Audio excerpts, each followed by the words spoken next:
Greetings, relatives. My name given to me at birth is Rob Thomas, but the name given to me by my grandmother is Wokiksuyeyu Hamani. And we'll talk about that a little bit later on. I am Dakota, but I am clearly also of European descent. Some of my cousins just lovingly refer to me as the Windian, the white Indian, which I consider a sacred position personally, but I'm not sure they do.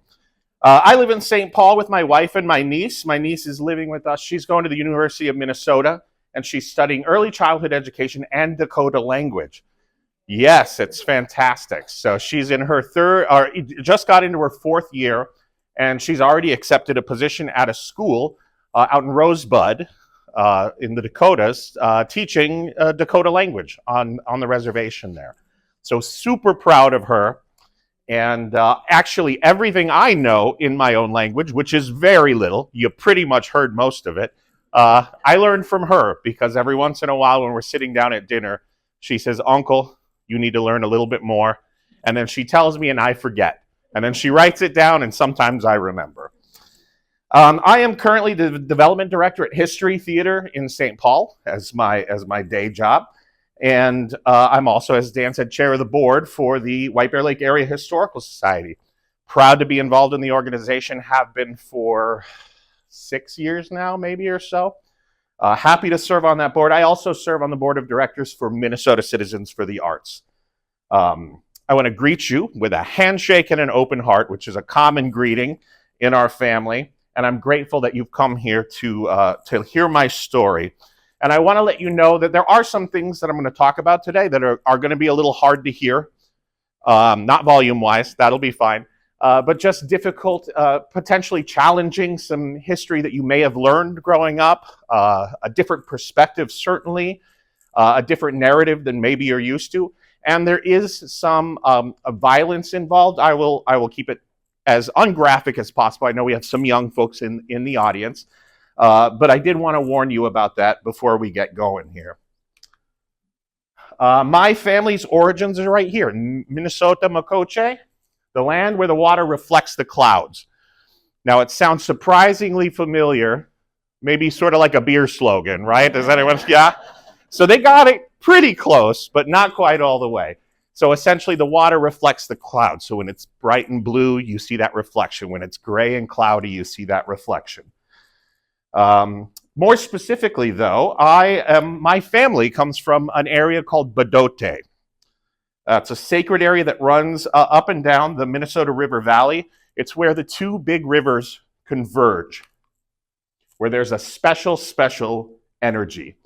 And the reason that there's a special energy, because this is not only the literal birthplace of one of the relatives that I'm going to talk about today, but it is it's the birthplace of Dakota people. A creation story starts here. I think I've got a slide here. Yep, so Badote comes from the Dakota word dote, and dote means throat. It means that ability to take in and draw breath. So when a baby is first born, frequently you hear that first kind of raspy breath before they start crying. And that is the description of Badote. It's the breath of life. It's where life begins, where life is created, and it's where my people come from. Now, there's a lot of history told about this area, Badote. There's a ton of history there. Some of it's well known, some of it's not well known. We know a lot about Fort Snelling, which you see here in this picture. And we're beginning to learn more. It's starting to get more and more in the curriculum, the U.S.-Dakota War of 1862. We have talked about, you'll see on the news, a lot about the largest mass execution ever to have happened on U.S. soil, which happened right here in Minnesota, down in Mankato. But what doesn't get talked a lot, and where my family's story comes in, is talking about the women and the children. So we know what was going on with the men. They were engaged in this battle. But there were women, children, and elders that weren't involved in the battles, and there's a history to them that my family was involved with, and that's what I'm here to share with you a little bit about today. Boy, I'm off on my slides. Sorry about that. So the island my relatives were born at is at the base of Fort Snelling. It's kind of a good picture. You can see it here. You can actually find it really well if you go down to Fort Snelling State Park. So if you go down to the state park and you walk on some of the trails, you can get there. The Dakota call it Witatonka. So Witatonka means great island, big island. And it doesn't mean big in size. Obviously, it's a pretty small island compared to some, but it means great in spirit and power and energy. And in 1859, my great-great-great-grandmother, and you're going to catch me a few times not saying the great-great-great part. I might say grandmother sometimes, and just know that that's who I'm talking about. But all the great-great-greats would take about an hour and a half of the presentation, so I'm not going to use those most of the time. But in 1859, my great-great-great-grandmother, Pajahiayoween, she was in the very late stages of pregnancy. And she traveled from Hushasha's village. Hushasha is commonly referred to as Red Legs. That village at the time was near Faribault, Minnesota, near Cannon Lake. She made the choice to walk over 50 miles to come to Witatonka to give birth. She had been born in approximately 1838. So the Dakota people have always been great observers of the natural world. It's how they survived for so long. They observed over thousands and thousands of years that the medicine that can heal women during childbirth and after childbirth tended to grow in certain areas. They tended to grow in areas just like this, just like that confluence of the two rivers. And that's why typically the Dakota people in this area went there to give birth. And actually, if you look around the country, great birthing areas for indigenous tribes all around the country are very similar, and that's because the plants and the natural resources in the area are such that they help women who are healing from childbirth and they nurture newborn babies. So it's not uncommon that many people's families started here in the Dakota culture. Pajahiayoween, she gave birth to her third child right there on that island, and we know it was her third because in the Dakota culture, you get two names. You're born with one name that denotes birth order and gender. So whenever you hear somebody's name that they're born with, back in this time, you could tell whether they were a boy or a girl, and you can tell whether they were firstborn, secondborn, thirdborn, fourthborn. So he was the thirdborn child who was a boy, so his name was Hepi. I was a firstborn child who's a son, so I'm Chuske. And I'm the best of my sisters in the back. I'm going to make her wave. That's one of my sisters back there, my younger sisters. And if I was a firstborn and I was a daughter, it would be Winona, which you hear a lot in Dakota communities. We even have a city named after it, not too far away. Then later on, you receive a name from an elder. After they get to know you, they get to know your personality, they get to know what you like, they get to know your values, they get to know what you find important, and that's when you receive a name, when you're ready, when you're spiritually ready. So my grandmother gave me the name Wokiksuyeyu Hamani, and that means walks with memories. And she gave that to me because I started some genealogical research into my family and where they came from, and not only did I start doing that, I started documenting it. So most of my research culminated in a play for History Theater where I work now, purely coincidentally, about 15 years ago or so. They did a couple raw stages readings of a play I wrote based on my family's participation in the U.S.-Dakota War of 1862. And after going to the reservation, talking to elders, collecting some oral history, documenting, that's when my grandmother felt comfortable giving me a name, and that name is Wokiksuyeyu Hamani, or Walks with Memories. Pajahiayoween means she radiates in her path like the sun, which I think is just one of the coolest names. And it's actually very descriptive, if you think about it, of what kind of person she might have been.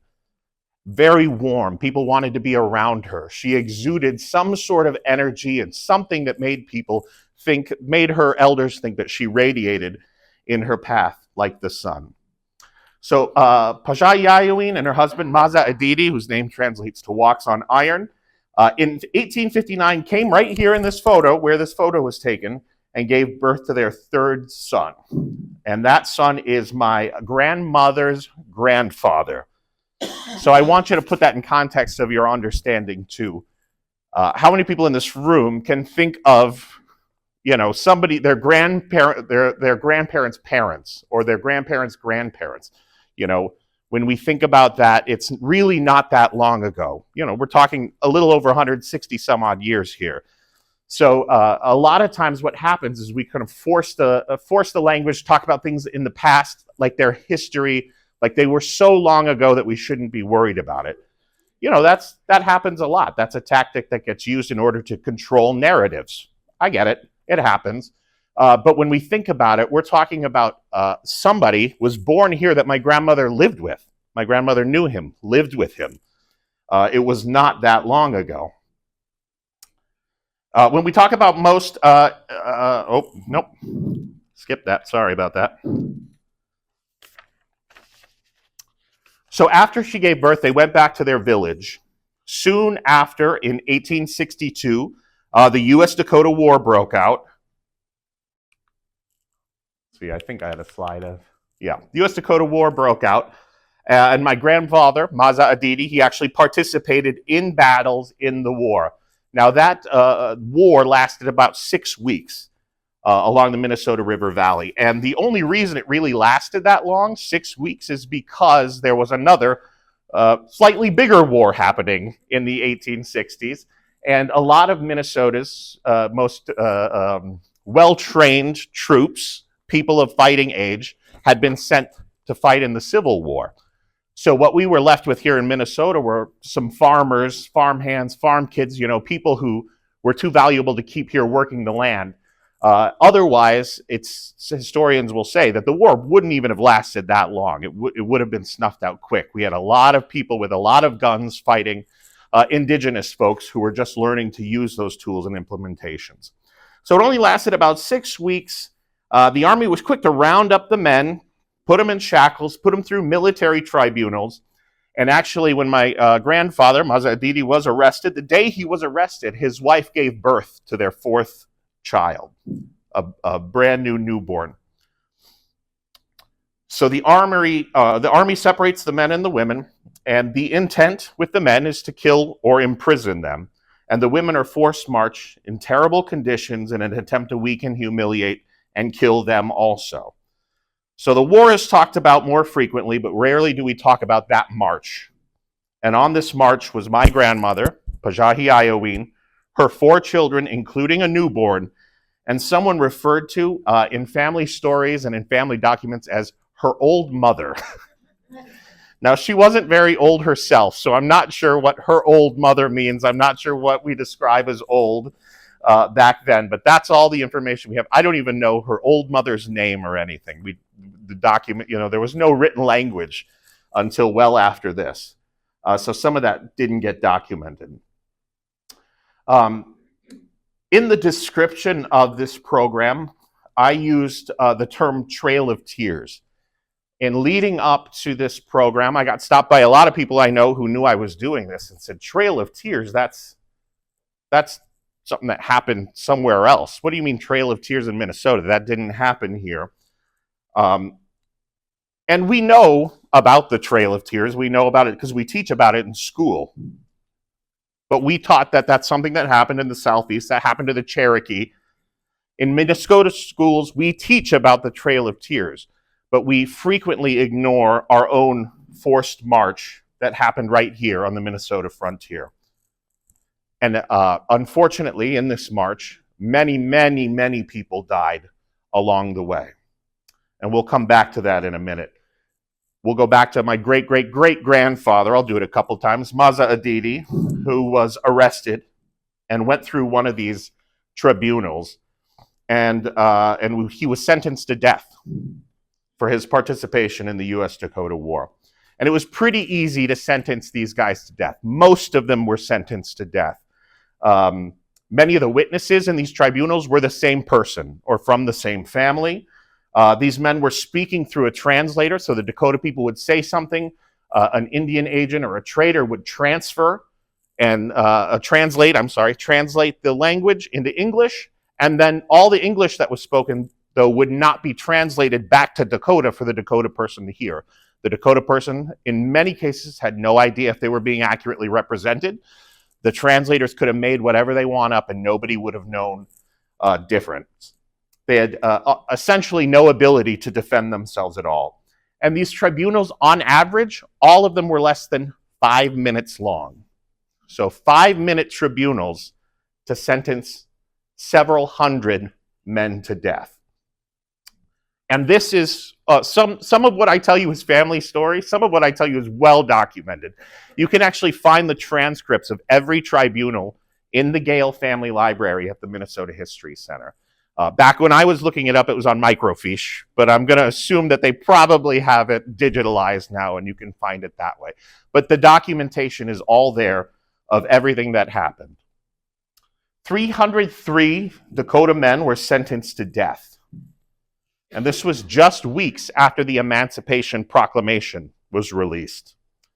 Now, these were federal tribunals, so at that point, that meant the president would have to sign off on all the sentences. So in the same week that he was freeing the slaves and forgiving the Southerners who committed treasonous acts, he couldn't very well hang over 300 men, even Indian men.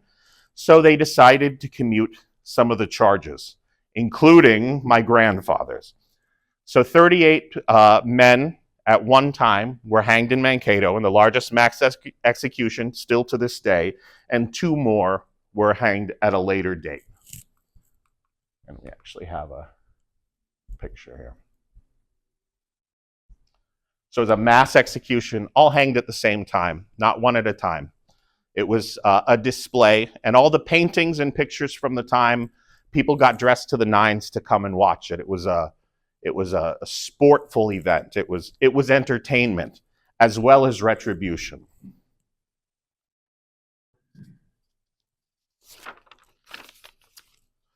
Now the women, we're going to go back to them, were also rounded up.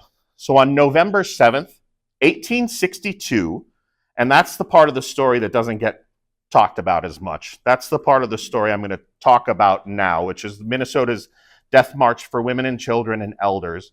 And I don't want to be accused of being hyperbolic, so I want to explain what I mean. They were rounded up in Lower Sioux, near Morton, Minnesota. And the Dakota people, just a little context, are very matriarchal. They're very, very matriarchal. Still are to this day, for the most part, by the way. The women made a lot of decisions.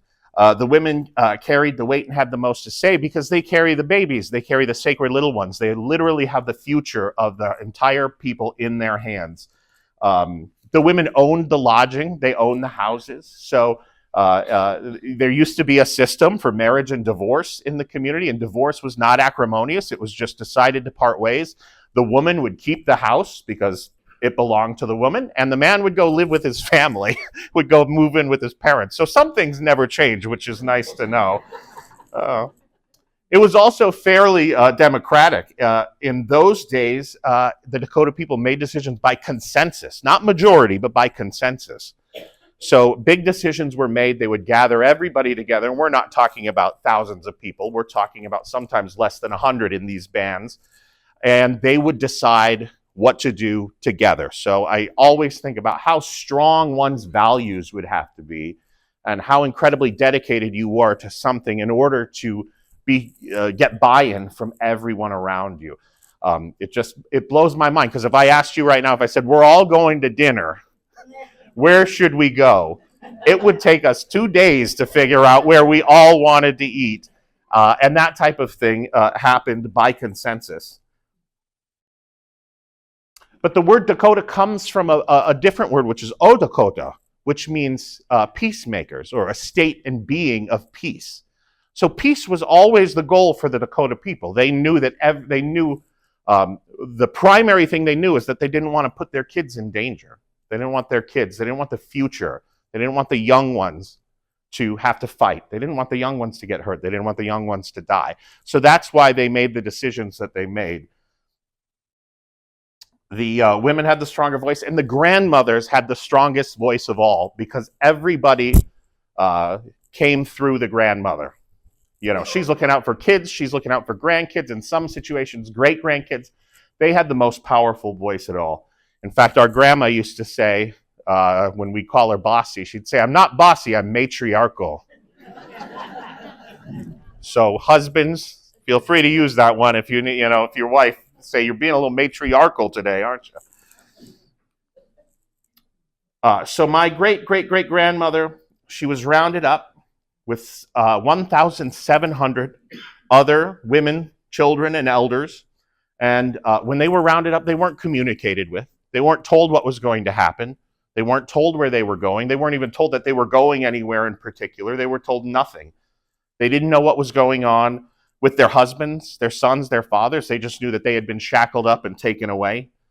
And according to the Farmer's Almanac, this was a very, very fierce and frigid winter. It was a rough winter. We get them occasionally here in Minnesota. It was also an early winter. It got cold, started freezing fast.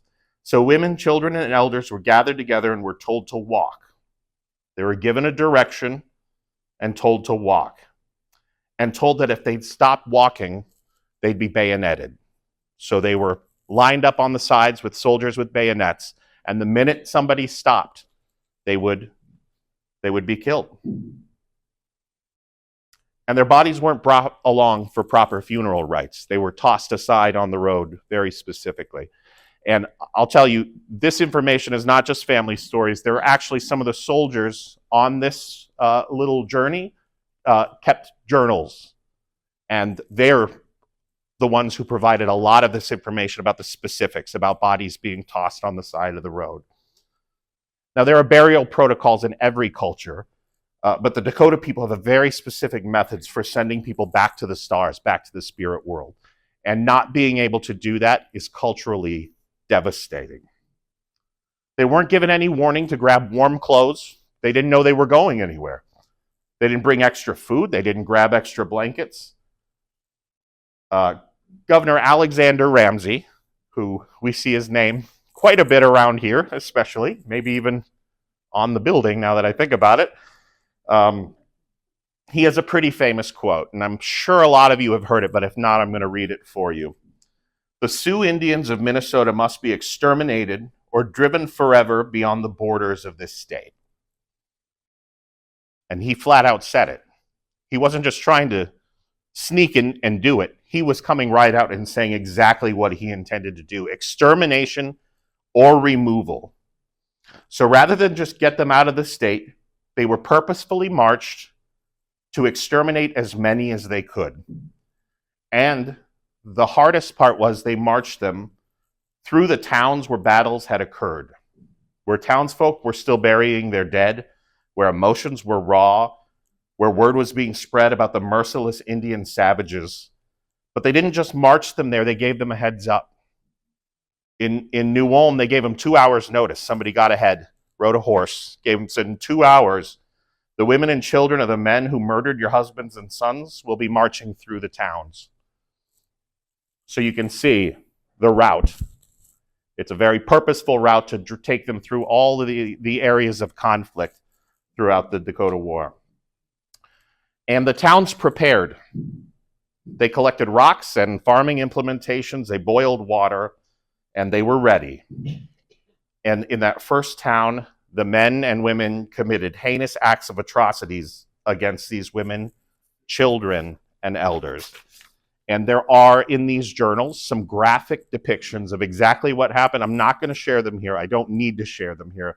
But I will tell you, as a person whose family was on this march, it's very hard to read. And for anyone, I imagine, it would be hard to read. The first city, the first attack was so brutal that even the soldiers were mortified. So the soldiers that accompanied them refused to go further without putting a new rule in place. And that rule was that only women could attack. No more men, no more boys. Only the women could attack as they walked through, thinking that that would, calm things down a little bit. But the women also attacked through every town on the way to Fort Snelling's. Hundreds, we don't know the exact number, but hundreds died in that 6-day 150 march, 6-day period of time, hundreds. And when they finally got there, they got to the Mississippi River, where the survivors were supposed to be picked up by steamboat and taken beyond the borders of Minnesota. But as I said earlier, you remember me saying the Farmer's Almanac said it was a bad winter and the river was frozen already by the time they got there. So they didn't know exactly what to do. They knew they needed to keep them there until they can get the river boats in to get them out. So they decided to put up fences and build lodges. And lodges, I'm sure you've seen the movies, are called teepees a lot of times. Some people call them teepees. A lot of times they're called lodges. They're about 16 to 20 feet in diameter. A fire could be built in the middle to keep folks warm. And they kept them there all winter until the river thawed. It's a very grainy picture. An actual photograph of what was there. So you could see all of those lodges there, fenced in. All winter, women and children were forced to stay in the same place many of them had been born in. So remember I said this was a spiritual sacred place. This was a birthing island. This was a place where Dakota people from hundreds of miles around came to give birth. A lot of the, especially younger people who were in this camp, they were born in this same spot. They crammed them all in, and in like many concentration camps, diseases, not enough food, very cold, not enough space. And again, I don't want to be accused of being hyperbolic when I say concentration camp, but in 2016, it was the first time the Minnesota Historical Society acknowledged that this was the literal definition of a concentration camp. So that is acknowledged now by historians that this was a concentration camp, and some historians even say that when Adolf Hitler was looking at how to deal with the Jews in Germany, he studied the US history of what we did to the indigenous people and got several ideas from us. It also acknowledged that what happened in the Minnesota River Valley was genocide. There are very specific definitions for the word genocide, so I'm not making things up. It fulfills the criteria of actual genocide. And after over 150 years, the Minnesota Historical Society is finally using the proper terminology. So they lived here for about 6 months, and unfortunately, on average, about 4 people a day passed away. Somehow, though, my great-great-great-grandmother survived with her 4 children and her old mother. So this is actually, there's a nice interpretive center in Fort Snelling State Park. It sort of lists the different bands that were interred here. And over in Red Legs, you see it's spelled wrong, but it says Pajahiayoween, about halfway down the list there. So on May 5th, 1863, those that survived, including Pajahiayoween, walked from the concentration camp to the river with no knowledge about what was to happen to them next, where they were going, where they were going to end up, where their husbands were, what was going on with them. And they walked down to the river's edge to see a vista of steamboats lined up to take them away from their sacred homes. And this area, till to this day, is called Steamboat Landing. So the Dakota women would have made their very last steps in Minnesota Makoche, where they were loaded onto riverboats, taken down the Mississippi River, and then up the Missouri River to Crow Creek, South Dakota. For some of them, driven forever beyond the borders of the state. And at this point, my grandmother was 26 years old. My great-great-great-grandmother, 26. They left Minnesota with no expectation, many of them, of seeing their husbands ever again. Now, while this was going on, Maza Adidi, who had been one of the people who had their death sentence commuted, but still was serving a sentence in Davenport, Iowa, he served 18 months down there before he and 27 other Dakota warriors were pardoned in 1864 by President Lincoln. He pardoned 27 of them at that point, and then several hundred again later, depending on the severity of what he read in their tribunal transcripts. They were notified that most of the women and the children and the elders had made their way to Crow Creek, South Dakota. So many of them, including him, made that trek, and he was actually reunited with his family when he got there. Obviously, very surprised to see that everyone had survived when so many didn't. Um, Unfortunately, due to that big increase in population in that area, Crow Creek Reservation wasn't equipped for the substantial increase, and food and game became more and more scarce. So finally, the Indian Agency, at that time, June 19th, 1865, was Indian agent James Stone, said that a group of people could go off and do a 60-day hunting trip off the reservation to try to gather as much game and resources as they could. He gave permission to around 80 hunters. This group included 18 hunters from Hushash's band, and Maza Adidi was one of them. Some of the men brought their wives and their children along with them on the hunt, and the documents from the Crow Creek Indian Agency, we actually found the actual documents, revealed that his Maza Adidi's family had joined him on this hunt. So while out on the hunt, they found a fertile spot across the South Dakota border in Nebraska on the Missouri River. And in May of 1866, 247 Dakota men were released from Davenport, and they made their way to this new spot. So this next round of pardonings, 247 men were released, and they decided to head to Santee because they heard there was more game, there was more fishing. In June 1866, they were joined by all those families from Crow Creek who decided they wanted to move down there and were granted permission to settle and started what is federally recognized as the Santee Sioux tribe of Nebraska. By then, Maza Adidi and Pajahi Iowine had taken on English names, so Dennis and Ellen Keto. And we have struggled for years in our family to try to determine where the name Keto came from. We have no idea. Some people say it's French, that they met a voyageur. But I think it was my grandma's brother, my Uncle Reuben, who unfortunately passed away recently. He used to tell this great story that when Maza Adidi was in Davenport, he always would yell, "Give me the key to my cell! Give me the key to my cell!" And then the guards just started calling him Keto. None of that is true, I promise. It was just a great story for the kids to hear when we say, where did the name Keto come from? And it is a little bit of a fun identity crisis when you're growing up because so many people can trace the genealogy back. On my dad's side, I can trace them back to the 1400s in Sicily. And that name goes all the way back. You can follow it all the way back. This name was invented in the late 1800s, and it's very strange to think about that. Their children became Eunice, Joseph, Richard, and Belle, those 4 kids. And more children were born. And in 1839, my grandmother was born, Margaret Keto. She was born to Richard and Laura Keto. So Richard Keto was the one born on the island there. She lived her first 2 years on the reservation with her 2 older siblings before the family made their way back finally to Minnesota, Mokoche in 1941. So from 1863 to 1941, they left the state of Minnesota. So this is my grandmother here when she was young. The man next to her is John Fire Lame Deer. So he's a philosopher and writer. He wrote a book called Seeker of Visions. It's probably his most favorite work, a Dakota holy man. So this is a picture she took with him.